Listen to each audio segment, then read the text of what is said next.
Ciao, sono Tony del panificio Fiore di Bari, sono a Giallo Zafferano per preparare la focaccia barese. Incominciamo. Versiamo l'acqua, aggiungiamo il lievito di birra e mescoliamo per farlo sciogliere.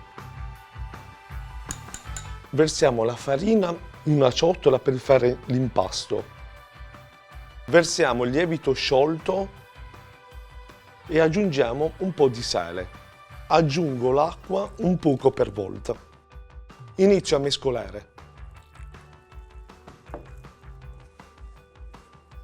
Trasferisco l'impasto sul bancone e aggiungo lo zucchero.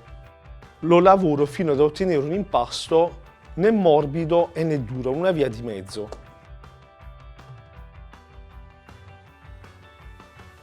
L'impasto è pronto e adesso lo lasciamo lievitare per un'ora circa con un panno sopra.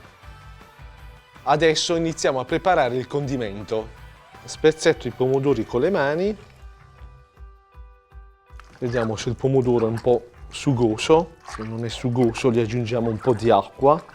Chiaramente se non avete i pomodori in casa, il pomodoro fresco, potete utilizzare un buon pelato.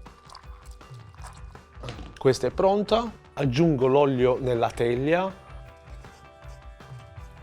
e stendo l'impasto lievitato. La schiacciamo con le dita. Aggiungo l'olio e i pomodorini tagliati a metà.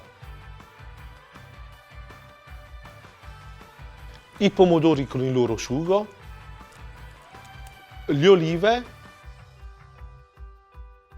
origano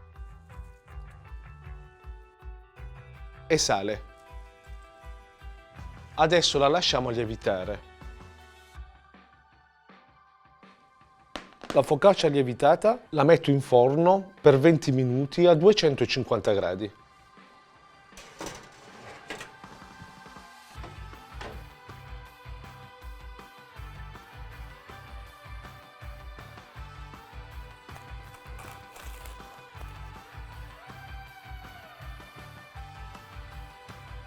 La focaccia è pronta, adesso l'assaggio e vediamo come è venuta. Buonissima!